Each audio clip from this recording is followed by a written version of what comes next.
1-2, 1-2.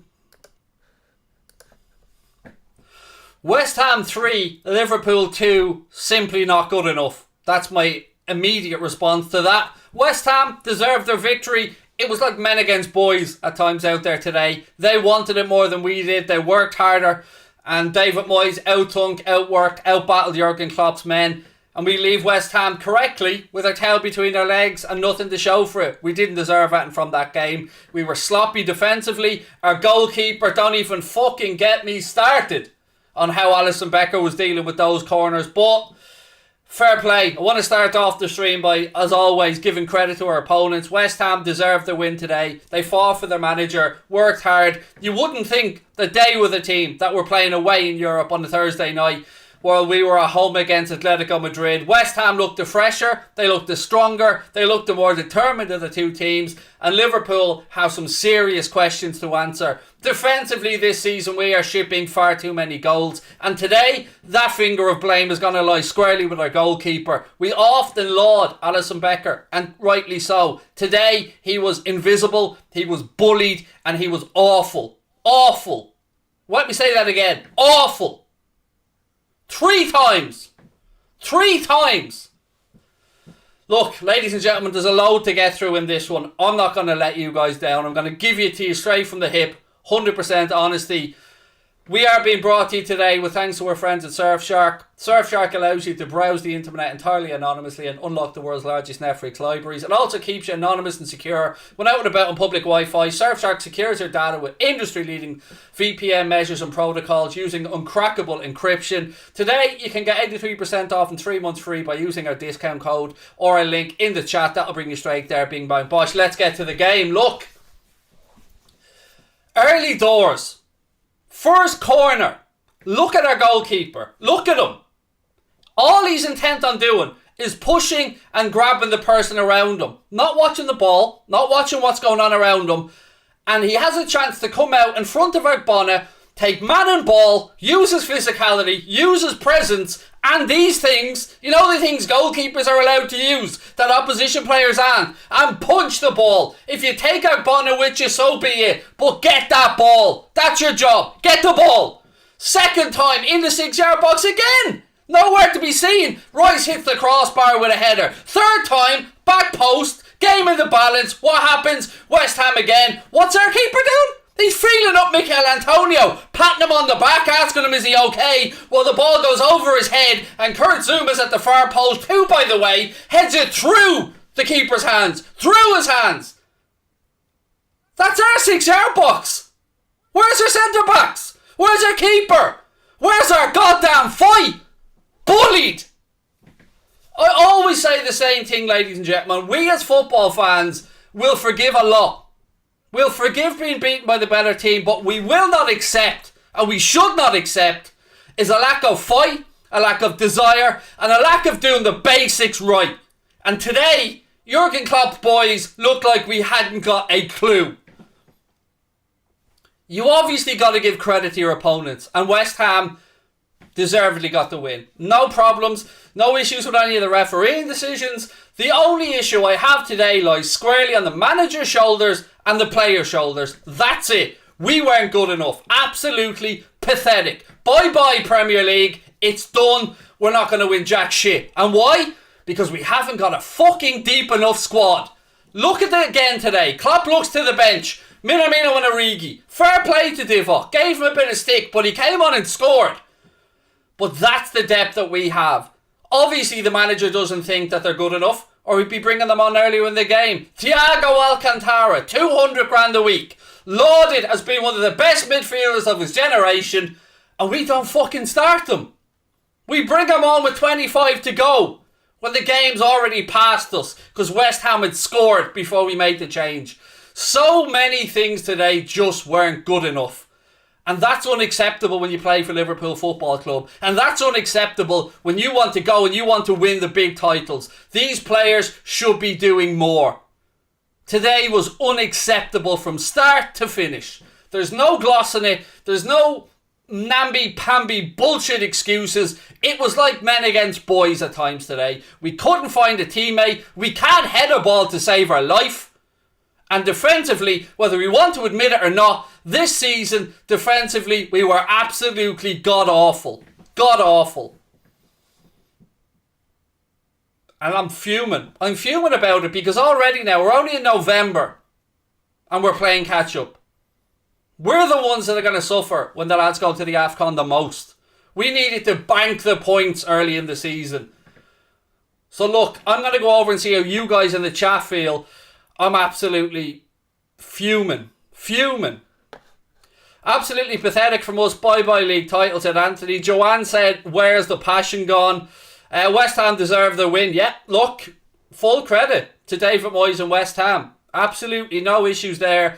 I'm seeing a few messages and again from my friends who are saying that they think that the Cresswell challenge was a red card. I'm still saying no. No, no, no, no, no, no, no.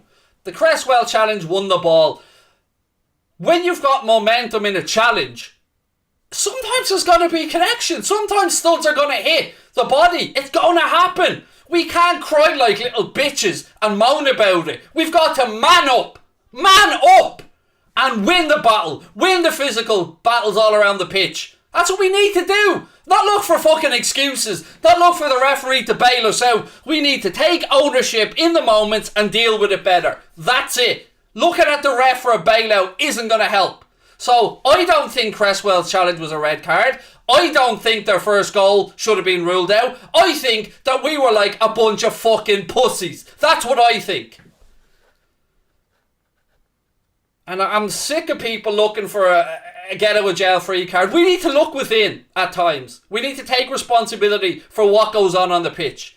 The manager and the players, they can't hide. They need to understand we were owned in our own 6-yard box on 3 occasions. 3 occasions they wanted it more than us. Bex, welcome to Anfield Agenda FC. Appreciate you being in. Mane missing more sitters. Yes, there is no denying that, Isaac. We didn't deserve anything from the game, but you are right. Mane should have scored.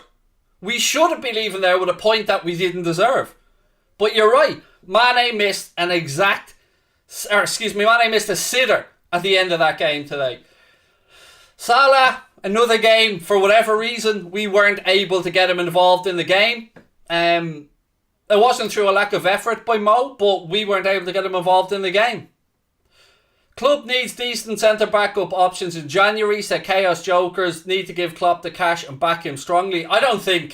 Honestly, I don't think we get to complain about centre back options. I don't think that's an argument that we as Liverpool fans can make. We can make the argument they're not performing. 100%.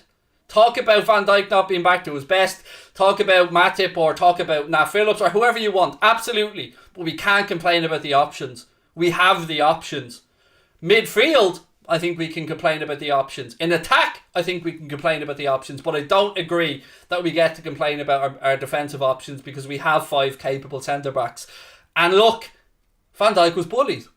Matip was bullied. Alisson was bullied. Let's call it like it is. They were bullied. No namby-pamby blown smoke up their arse. They weren't up for the battle today. Antonio was. West Ham were. And they treated us like boys. That's the facts. Chelsea will drop points at West Ham, possibly City as well, said Rabadam. Was Van Dijk good? No, not particularly. Made a very good challenge in the first half. Very good challenge. I think it was Ben Rama, if my memory is right. But no, look, West Ham deserve that win. You know, we can go back and forth. I can talk about what we did right and wrong, but you know, first and foremost, admit that we were deserving losers today. West Ham, better team, won the game, fair play. David Moyes doing a cracking job at West Ham, and we've got to look ourselves in the eye, come back from the international break, and be better. It's as simple as that.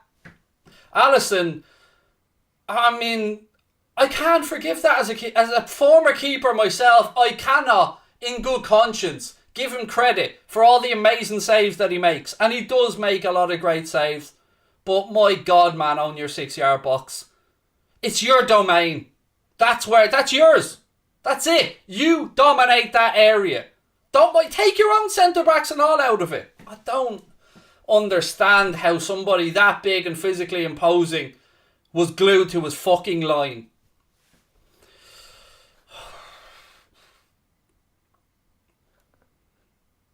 I can't say VVD was bullied. I can say what the fuck I want to say. Where was VVD when they were heading in all the goals, mate? Where was Matip? Where was Van Dijk? So if you don't think they got bullied, where the fuck were they? Because they weren't there heading the ball away. They weren't there battling with Antonio. They weren't there battling with Zuma at the far post. So if you don't think that's our centre-backs getting bullied, what do they need to do? Bend them over and pull down their pants and slap their arse? That was blatantly bullied. Like Ivan Toney ran them ragged. You know what I mean? Van Dijk can't live off reputation. Matip can't live off reputation. You've got to go out there and match basics, 101. Match the opposition for effort. If you don't do that in the Premier League, you will get your ass handed to you. And that's what happens today. We got our ass handed to us by a team who outworked us, outfought us, outtaught us, outbattled us.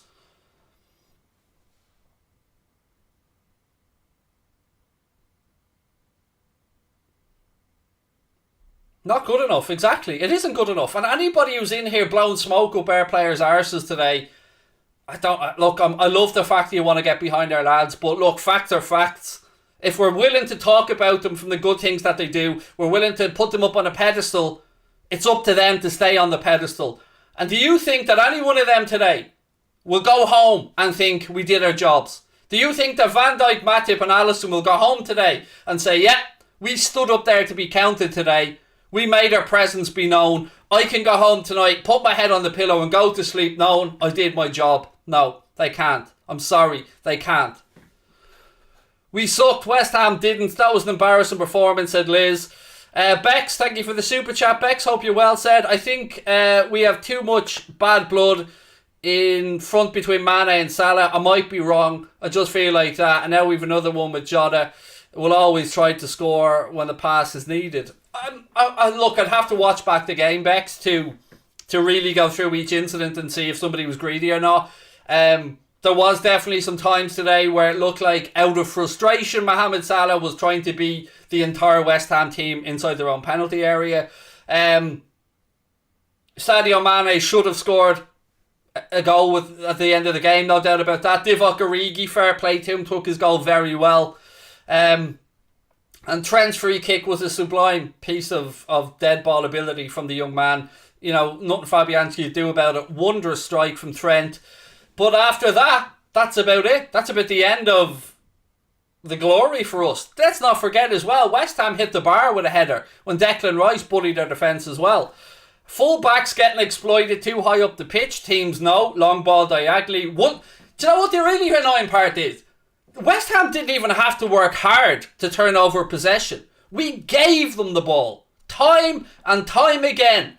If we're going to commit our full-back so far forward, and we're going to laud them for what we do, laud them for the attacks that they create, we need to also talk about when the system gives away the ball, how there's so much space to exploit. And if Matip and Van Dijk aren't up to it pace-wise against the likes of Antonio or Rashford at United or whomever, we're going to be exposed because there is an entire corner of both sides of the pitch for a centre-back when we give away the ball. Because they don't have to win it back off us. We'll give it to them by mispassing it. One long ball over the top and they're in behind running the channels. And look at it. It happens over and over again.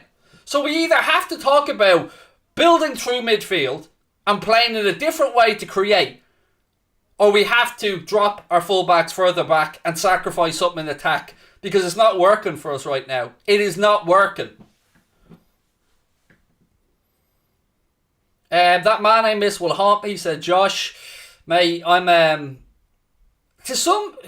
do I say this? It would have been papering over the cracks if Mane scored there and we left with a point. And look, a point isn't going to really be enough anyway. You know, we've drawn 4 games, I think, this season, lost 1 already. We're just not good enough at the minute, unfortunately. We look like a completely different team in Europe. That's why I'm so confident we can go deep into the Champions League. But look, right now, I'm going to ask you, I can't believe I'm actually going to ask this, but I'm going to ask you guys for a man of the match vote. Connor's going to put it into the live chat there in a second, and I'm going to ask you guys to vote for your man of the match. I don't know, best of fucking luck. That's all I'm going to say. Best of luck picking a Liverpool man of the match today. Thank you for the super sticker, by the way. Singraba, I hope I pronounced that correctly. One thing is clear, we need another attacker in the midfielder. Well, Thomas, look, we've been banging on about that for the longest time. How many times did they score from open play? What does that matter? Well, look at Benrahma's goal. Does that work? That we are carved open, straight through the centre. See what I mean? Easy as you like. Another opportunity that they created and they were offside. Again, just a slight bit of delay on the pass from them. Alisson made the save, but they were through again. That's twice through the centre. So whether we concede or not, we're still giving up too many chances. The man of the match vote is live in the chat there now. If anybody wants to vote on it, I'll give that a couple of minutes and go back to it. Look, to me, again, we got what we deserved today, which is nothing. Full credit to West Ham. Full credit to David Moyes. They were the better team. I don't begrudge them their win. 100% deserved it. And we need to ask ourselves some serious questions and come back after the international break with heart, dare I say it. Heart. The one thing that we very rarely criticise these lads of, but today, maybe heart isn't the right word. Courage. Freedom. Belief. Because for whatever reason today, we weren't at it. We were being brushed off the ball. We weren't up for it physically. Whinging to the referee for certain bits and pieces. Particularly their opening goal. That annoys the shit out of me. That we're there bitching at the referee because Alisson missed the ball. Because he couldn't come out and take man and ball and do his job. We want the ref to bail us out. We need to be sorting it out for ourselves. Taking responsibility. Shouldn't start Jota today. Didn't really have too many choices, Akmel, to be fair. He's reckoning we should have started Minamino or Origi, excuse me. Chelsea also dropped the point, yeah. And we didn't capitalise, mate. That's the problem, unfortunately for us. You know, Chelsea did drop points this weekend. Man City dropped points last weekend. And we haven't been capitalising. That's the problem. When you're in a title race like this, it's about momentum. You need to let the other team think every time that they slip up, every time that they drop points, we're going to be there behind them, capitalising, breathing down their neck. Pressure, pressure, pressure. That's the way a title race is. Do you think West Ham are contenders for the title? No, I wouldn't go that far. But could anybody really say that right now, the way West Ham are playing, that they shouldn't be the favourite to get the last Champions League spot? I think that's only fair right now. I would certainly say they're more likely than United at this moment in time to take one of the Champions League spots, which would be no fluke. You know, they're very, very close to getting it last season. And they've carried that great form over this season. And look, fair play to West Ham and David Moyes. You've got to give them credit. They've done a lot of stuff right. Their recruitment was good. The spirit in the camp looks good. They're battling, playing hard for each other. And again, I'm going to remind you, they were the ones playing on Thursday night away in Europe while we were at home. And we look like the team that were tired today. We look like the team that were leggy today.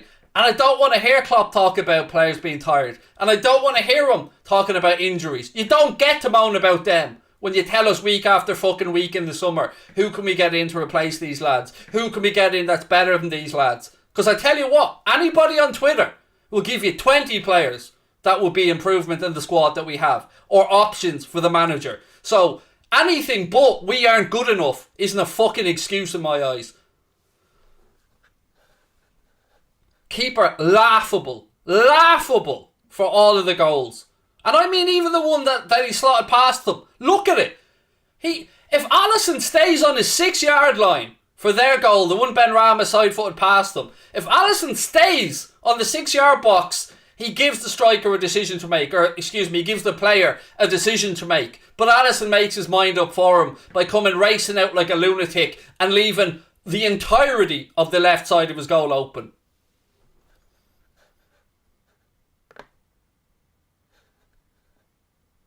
And look, I take no pleasure in criticising Alisson. I know he's been through a lot. As a man, as a person, as somebody with a family, I know he's been through a lot. And God bless him. He's always shown up for Liverpool. It hurts me to say anything against them because I love the man dearly. But that was basic. It was basic stuff. Injuries are a valid reason. No, they're not. They're not a fucking valid reason. They were a valid reason last year when they caught us by surprise. Not a valid reason this year. Because we should be planning for them.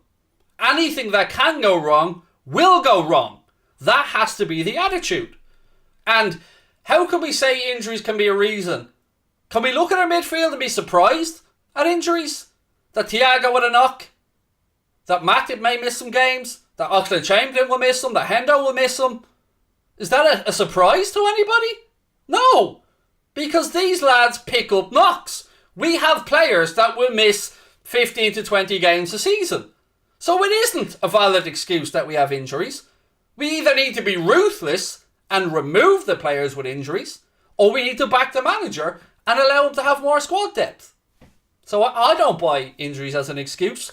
Last year, yeah, we were a little bit unlucky with the centre-back situation. That we didn't replace. Nobody else stopped us from recruiting in the summer. We didn't replace a centre-back when Lovren left. And we didn't replace Gini Wijnaldum's minutes in midfield. You know that Gini Wijnaldum who missed 8 games in 3 years? You know that Gini Wijnaldum who's always goddamn fit? We didn't replace him. Nobody else.